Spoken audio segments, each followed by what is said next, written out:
সারা বছর সবসময় তো বাড়িতে রান্না করেই খাই, তাই ছেলের পরীক্ষা শেষ হয়েছে, তাই ছুটিতে কদিন ঘুরতে গেছিলাম 2 দিনের জন্য মাসি শাশুড়ি মেজ দিদির বাড়িতে।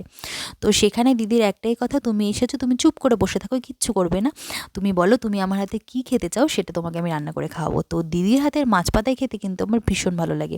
দিদি মাছ পাতায় করতে ভীষণ ভালো পারে। ওই হয় না, এক একজনের হাতের রান্না এক একটা খুব টেস্টি হয়। তো সেই মাছ পাতা, তাই দিদি আজকে ফুলকপি আলু দিয়ে এরকম ভোলা মাছের মাছ পাতায় করেছিল, এত ভালো হয়েছিল খেতে। দিদি কি থেতে থেতে রান্না করলো, এত টেস্টি হলো। প্রথমে মাছগুলো দিয়ে দিল, এরপরে ফুলকপি আলু কুচি কুচি করে রেখেছিল লম্বা লম্বা করে, সেটাকে দিল। এবার পেঁয়াজ কুচি দিল, তার মধ্যে দিল ধনে গুঁড়ো, শুকনো লঙ্কার গুঁড়ো, লবণ, হলুদ আর তেল দিয়ে ভালো, আর ধনেপাতা দিয়েছিল, ভালো করে মেখে এবার কলাপাতা কেটে কড়াইতে বসিয়ে দিল। আস্তে আস্তে হচ্ছিল, এবার এক পিঠ হয়ে গেছে, আর এক পিঠ থালার সাহায্যে বসিয়ে উল্টে দিল। এইবার আবার আস্তে আস্তে হতে দিল, দেখো কি সুন্দর শুকনো শুকনো হয়ে গেছে। তো ভালো হয়েছিল খেতে। তোমাদের কেমন লাগলো জানিও অবশ্যই একটি কমেন্ট করে।